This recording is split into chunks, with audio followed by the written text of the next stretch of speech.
إن الحمد لله وكفى وسلام على عباده الذين اصطفى وعلى آله وأصحابه الذين هم نجوم الهدى وقادة التقى أما بعد فأعوذ بالله من الشيطان الرجيم بسم الله الرحمن الرحيم يا أيها الذين آمنوا إنما الخمر والميسر والأنصاب والأزلام رجس من عمل الشيطان فاجتنبوه لعلكم تفلحون صدق الله العظيم وقال النبي صلى الله عليه وسلم من شرب الخمر في الدنيا ثم لم يتب منها حرمها في الآخرة وعن أبي مالك الأشعري رضي الله تعالى عنه قال قال رسول الله صلى الله عليه وسلم لا يشربن ناس من أمتي الخمر يسمونها بغير اسمها أو كما قال عليه الصلاة والتسليم. میرے محترم بزرگ دوستو، اللہ تبارک و تعالیٰ کا بے انتہا شکر اور کروڑ احسان ہے کہ اس نے ہمیں دین اسلام جیسی نعمت عطا فرمائی، کہ ایسا دین عطا فرمایا کہ جو مکمل ضابطۂ حیات ہے، زندگی گزارنے کا طریقہ اور سلیقہ ہمیں بتاتا ہے، اور صرف انسان کی اور مسلمانوں کی صرف جسمانی صحت نہیں بلکہ روحانی درستگی، ذہنی صحت اور اسی طرح اندر باہر ہر وہ چیز جو کہ انسان کو نقصان دینے والی ہو، اسلام نے پہلے سے ہی اس پر پابندی لگائی ہے۔ چنانچہ ہمارے یہاں تذکرہ چل رہا ہے کہ قیامت سے پہلے کے حالات کیا ہوں گے، قیامت کی علامات کیا ہیں۔ تو بڑی علامتیں تو قیامت سے بالکل پہلے آئیں گی، لیکن اس سے پہلے چھوٹی چھوٹی بہت ساری علامتیں وجود میں آتی رہیں گی، تو اس سے ہمیں حالات کا جائزہ لینا آسان ہوتا ہے۔ قیامت سے پہلے کے حالات ہوں گے، اور شراب کا لفظ جب بولا جاتا ہے یا جب بھی کہا جائے گا تو شراب سے مراد صرف پینے والی شراب نہیں ہے، بلکہ ہر وہ چیز ہے کہ جو انسان کی عقل پر پردہ ڈال دے۔ چنانچہ علماء نے لکھا ہے عربی میں شراب کو خمر کہا جاتا ہے، اور خمر کی تعریف کی ہے ما یخامر العقل، کہ جو عقل پر پردہ ڈال دے، جو عقل کو اونچائی پر پہنچا دے۔ یعنی پینے والے یہ کہتے ہیں کہ اس سے ٹینشن دور ہو جاتا ہے، حقیقت میں ٹینشن دور نہیں ہوتا بلکہ ٹینشن پیدا ہو جاتا ہے۔ تو بہرحال شراب وہ ہے، یا شراب کا لفظ جب بھی کہا جائے تو صرف پینے والی شراب مراد نہیں، بلکہ ہر وہ چیز جس سے نشہ چڑھ جائے، ہر وہ چیز جو عقل پر پردہ ڈال دے تو اس سے شراب مراد ہے۔ اسی سے متعلق تمام وعیدیں ہیں، اور اسی کے ساتھ ساتھ یہ بھی ہے کہ جس کی زیادہ مقدار پینے سے نشہ آتا ہے اس کی تھوڑی مقدار بھی حرام ہے۔ یعنی جس کے کوارٹر سے نشہ آتا ہے اس کا ایک قطرہ بھی حرام ہے۔ یہ اسلام کا نظریہ ہے۔ تو لہٰذا جو چیز بھی نشہ پیدا کرتی ہے اس سے بچنے کے لیے کہا گیا۔ البتہ کتنی بہترین ترتیب بتائی کہ زمانہ جاہلیت میں شراب عام تھی، بلکہ عربوں کی گھٹی میں پڑی ہوئی تھی، یعنی شراب پینا بالکل نارمل چیز تھی، کوئی اس کو روکنے والا نہیں، بلکہ وہ فخر کا ذریعہ بن گئی تھی کہ جب کبھی ملنا جلنا ہو، پارٹی ہو، تو بغیر شراب کے پارٹی کیسے ہو سکتی ہے۔ چنانچہ جتنی شراب پرانی ہوتی ہے اتنی سڑ چڑھ کر بولتی ہے، تو لہٰذا پرانی شرابوں کے ذخیرے اب جو ہے صحابہ کے پاس بھی تھے، اور جب تک کہ حرام نہیں ہوئی تھی تو اس کا استعمال ہوتا تھا۔ لیکن حضرت عمر رضی اللہ تعالیٰ عنہ کے موافقات میں سے ملتا ہے کہ ان کے دل میں یہ خیال آتا تھا، بلکہ بعض مرتبہ یہ اللہ کے نبی صلی اللہ علیہ وسلم سے عرض کر دیتے تھے کہ اللہ کے رسول یہ شراب حرام ہونا چاہیے، شراب ختم ہونا چاہیے۔ تو ظاہر ہے کہ اللہ کے نبی صلی اللہ علیہ وسلم جب تک اوپر سے حکم نہ آ جائے تب تک کوئی بات نہیں کہتے تھے، تو لہٰذا انتظار کرنے کا حکم دیا۔ لیکن قرآن نے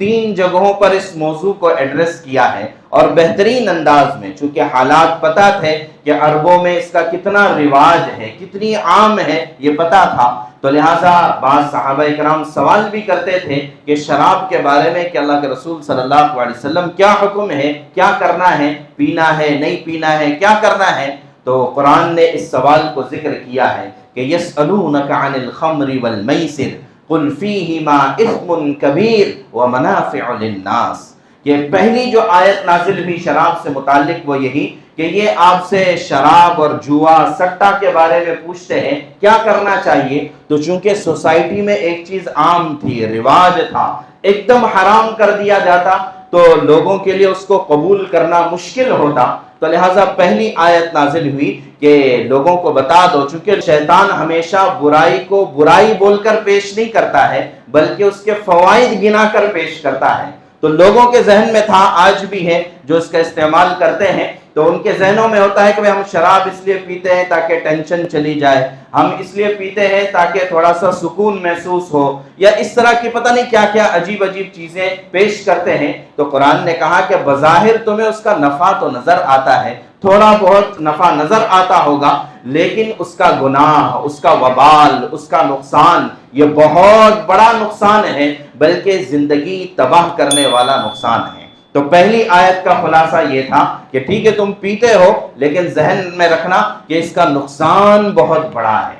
پھر اس کے بعد دوسری آیت نازل ہوئی چند دنوں کے بعد کہ یا ایھا الذین آمنوا لا تقربوا الصلاۃ وانتم سکارى، اے ایمان والو ایک کام کرنا، نماز کے وقت میں شراب نہیں پی جائے گی، یعنی نشے کی حالت میں نماز نہیں پڑھی جائے گی، اس لیے کہ نماز تو اللہ سے جڑنے کا ایک موقع ہے، نماز تو اللہ سے بات چیت کا ذریعہ ہے، تو بندہ اللہ سے بات کرنے آ جائے اور اس کی عقل ٹھکانے پر نہ ہو، یہ کیسے ہو سکتا ہے؟ تو ظاہر ہے کہ اب یہ دوسرا قدم اٹھایا گیا کہ نہیں، کہ کسی بھی نشہ آور چیز کے ساتھ آدمی مسجد میں اور نماز میں اور مصلی پر کھڑا نہیں ہوگا، یہ دوسرا قدم تھا۔ پھر اس کے بعد جب لوگوں کے اندر صلاحیت پیدا ہو گئی کہ اب وہ تیسرے حکم کو برداشت کر سکتے ہیں، چنانچہ اب تیسرا حکم نازل ہوا، یا ایھا الذین آمنوا، اے ایمان والو، انما الخمر والمیسر والانصاب والازلام، چار چیزیں ذکر کی کہ یہ شراب اور یہ سٹا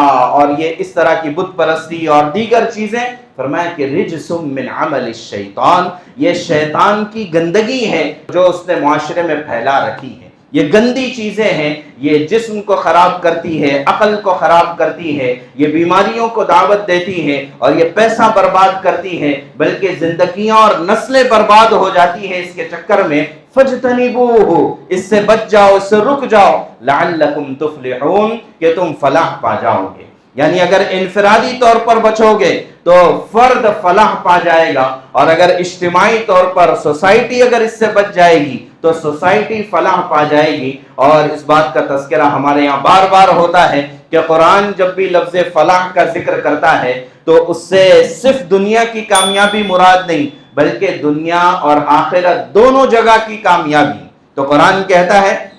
کہ اگر دنیا آخرت میں کامیاب ہونا چاہتے ہو، دنیا آخرت میں کامیاب ہونا چاہتے ہو تو انفرادی لیول پر اور اجتماعی لیول پر، فرد میں اور سوسائٹی میں، معاشرے میں اس چیز کو چھوڑ دینا ہوگا، اس کے بغیر معاشرہ ترقی نہیں کرے گا، اس کے بغیر معاشرہ آگے نہیں بڑھے گا۔ چنانچہ جب یہ آیت نازل ہوئی ہے، اب آپ قربان جائیں صحابہ کرام کے ایمان پر، ان کے جذبے پر اور اللہ رسول کے حکم کے آگے ان کے سر جھکنے پر، کہ جیسے آیت نازل ہوئی تو اب جن کے پاس جس شکل میں جیسی شرابیں موجود تھی انڈیل کر بہانا شروع کر دیا۔ اور مدینہ منورہ میں ہم نے وہ مقام دیکھا ہے، ایک مقام باقاعدہ تھا کہ جس میں شام کے وقت میں سارے لوگ جمع ہوتے تھے اور یہی شراب کے دور چلتے تھے، جام چلتے تھے، تو وہ مقام دکھایا دکھانے والوں نے کہ یہ وہ مقام تھا جہاں پر بڑے بڑے شراب کے ذخیرے رکھے ہوئے تھے، لیکن جیسے پتہ چلا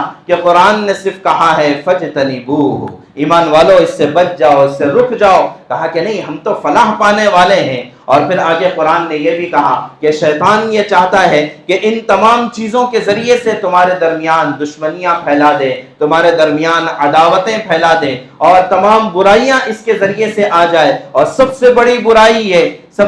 برائی یہ کہ تم نماز سے اور ذکر سے دور ہو جاؤ گے۔ ظاہر ہے کہ جتنی نشاور چیزیں ہیں اس کا سب سے پہلا نقصان یہ ہے کہ آدمی نماز سے اور ذکر سے، اللہ کے نام سے دور ہو جاتا ہے، پھٹکار پڑ جاتی ہے، لعنت برستی ہے کہ آدمی سب سے پہلے اللہ کے نام سے دور ہوتا ہے۔ تو قرآن اخیر میں کہتا ہے فَهَلْ أَنْتُمْ مُنْتَهُونَ، اے ایمان والو کیا رک جاؤ گے کہ نہیں رکو گے؟ فہل انتم منتہون کیا چھوڑ دو گے کہ نہیں چھوڑ دو گے؟ فہل انتم منتہون، ایمان والو اس لت کو ختم کرو گے کہ نہیں کرو گے؟ اے ایمان والو اپنے آپ سے، اپنے گھر والوں سے اور اپنے معاشرے سے اس کو ختم کرو گے کہ نہیں کرو گے؟ یہ قرآن سوال کرتا ہے اور سوالیہ نشان چھوڑ دیتا ہے۔ اب ایمان والا خود اس کا جواب دے کہ کیا وہ اس لعنت سے بچنے کے لیے تیار ہے، کہ اللہ کے اس حکم کو پورا کرنے کے لیے تیار ہے، کیا وہ معاشرے سے اس برائی کو ختم کرنے کے لیے تیار ہے؟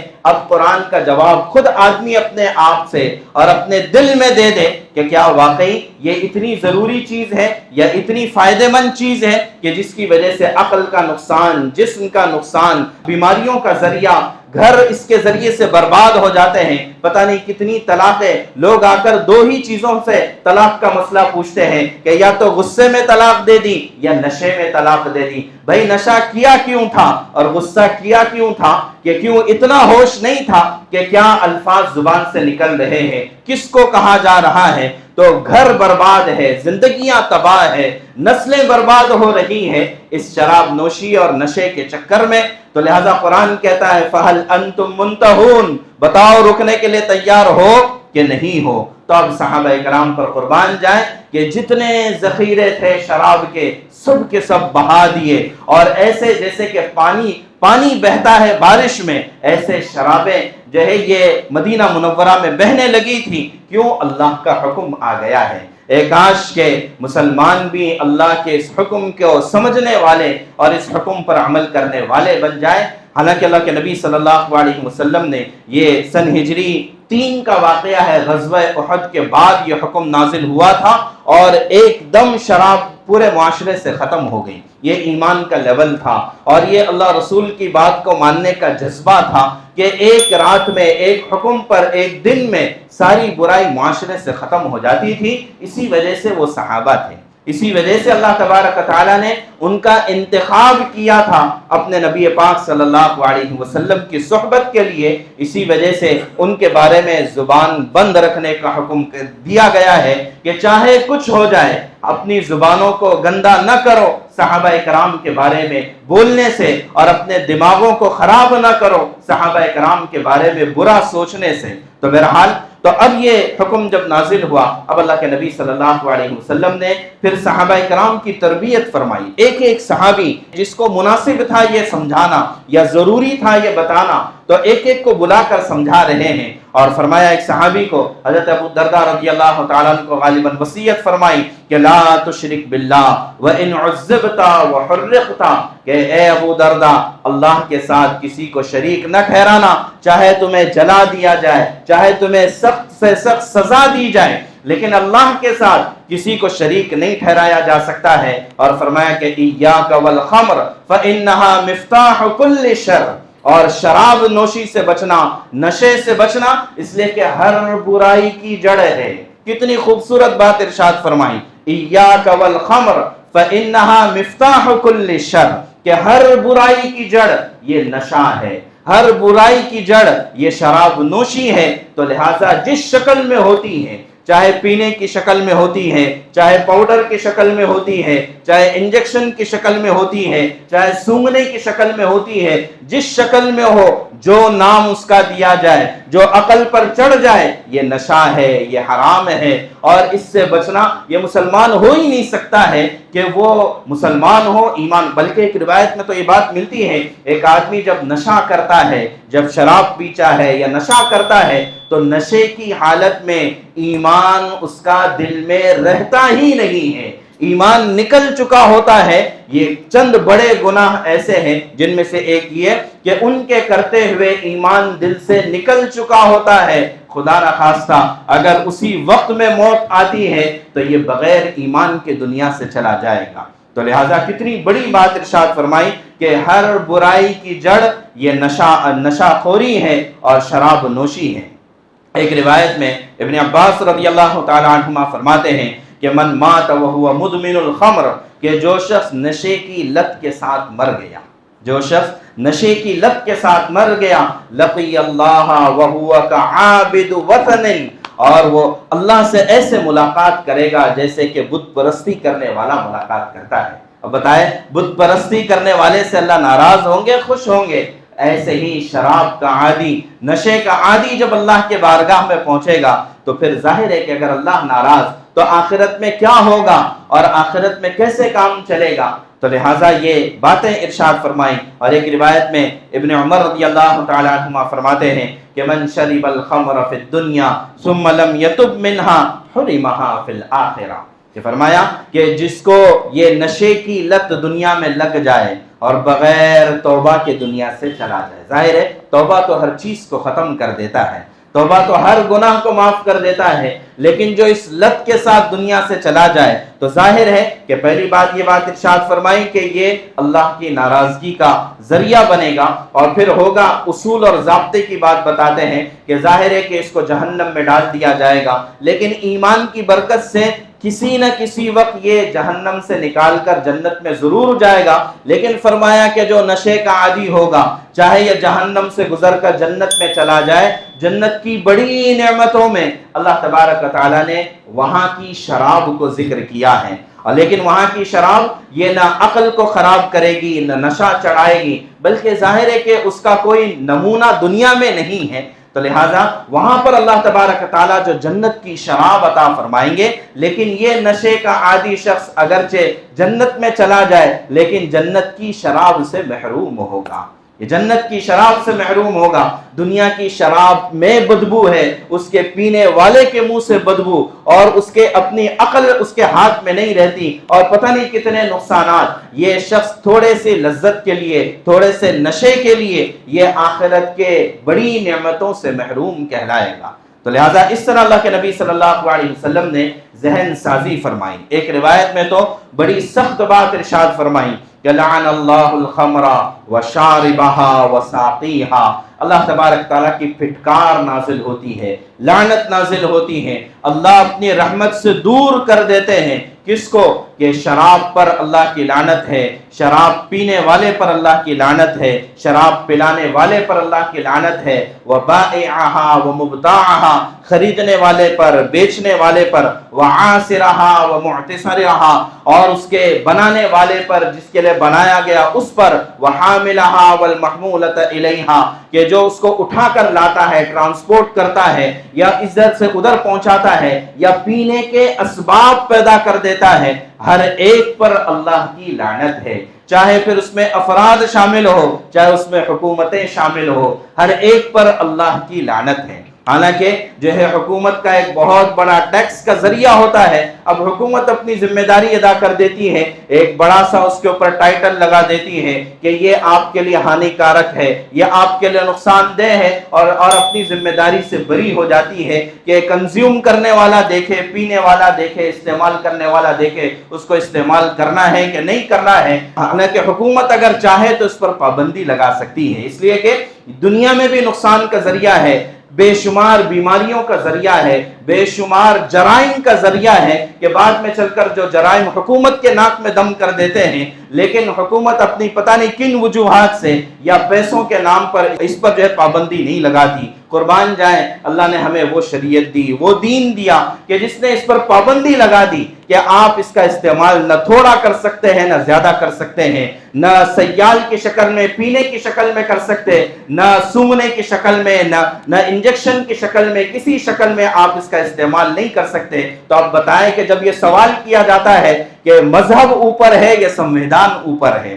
جب یہ سوال کیا جاتا ہے کہ سنویدھان اوپر ہے یا خدا اوپر ہے، تو بتائیں کہ اب کس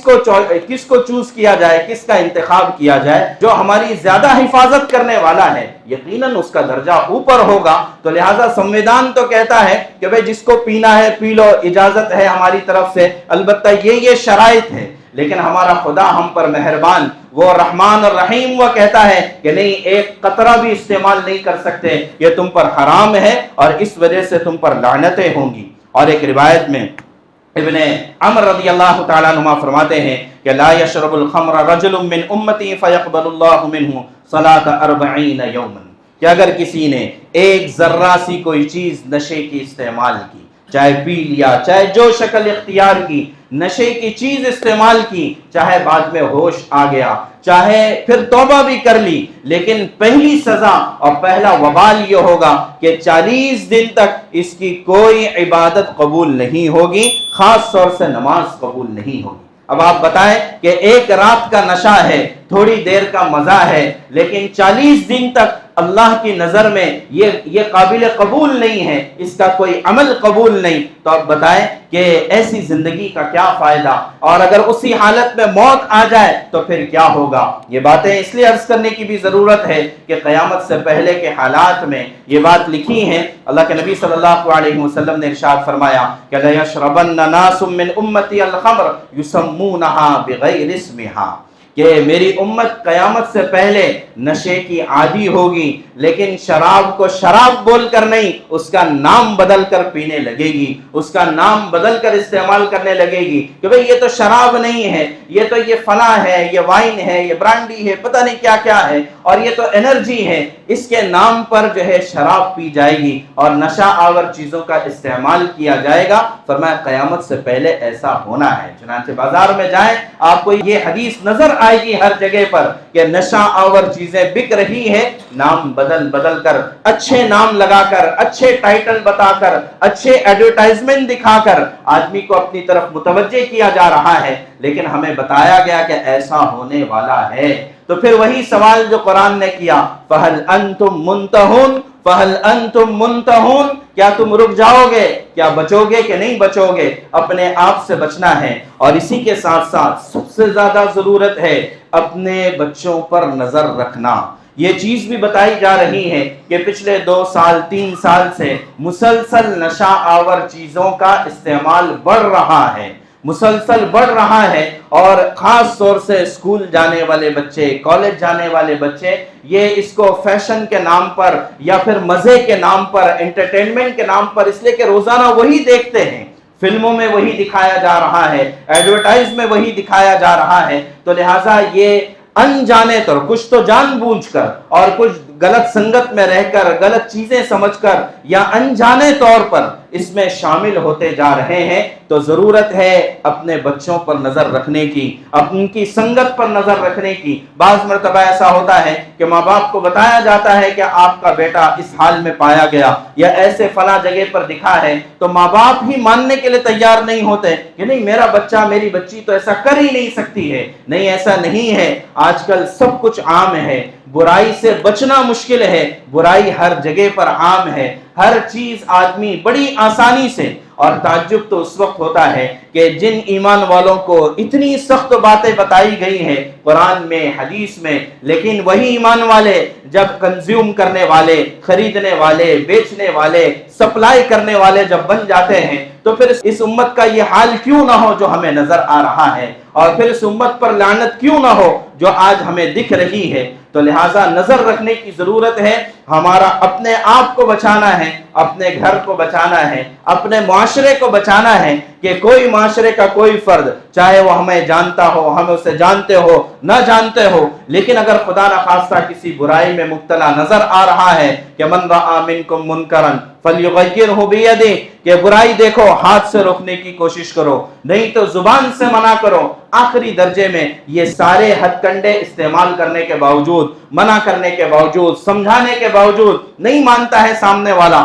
تو ہمارے پاس کوئی ڈنڈا نہیں ہے، ہمارے پاس کوئی حکومت نہیں ہے، کم سے کم دل سے اس کو برا جانا جائے، ہائے ہائے کتنا قابل رحم شخص ہے، اتنا سمجھانے کے باوجود بھی ان برائیوں سے بچنے تیار نہیں۔ تو اس لیے میں نے عرض کیا کہ ان چیزوں کو اپنے معاشرے سے ختم کرنے کی ضرورت ہے۔ جب تک معاشرہ پاک صاف نہیں ہوگا، ہماری اگلی آنے والی نسلیں محفوظ نہیں ہو سکتی ہیں۔ یہ بات متعین ہو چکی ہے، اور یہ بات سمجھ میں آتی ہے کہ باقاعدہ آنے والی نسلوں کو، نوجوانوں کو اس کا عادی بنانے کی کوشش اور باقاعدہ اس کی پلاننگ ہوتی ہے، اور اس طریقے سے یہ معاشرے میں چیزیں عام کی جاتی ہیں۔ تو لہٰذا مجھے بڑا بہترین لگتا ہے قرآن کا یہ سوال، فَهَلْ أَنْتُمْ مُنْتَهُونَ، بتاؤ بچو گے کہ نہیں بچو گے؟ بتاؤ بچو گے کہ نہیں بچو گے؟ اپنے آپ سے اس کا جواب دے دینا کہ اس سے بچنا چاہیے کہ نہیں بچنا چاہیے۔ اللہ تبارک و تعالی ہمیں صحیح معنوں میں دین کو سمجھنے کی،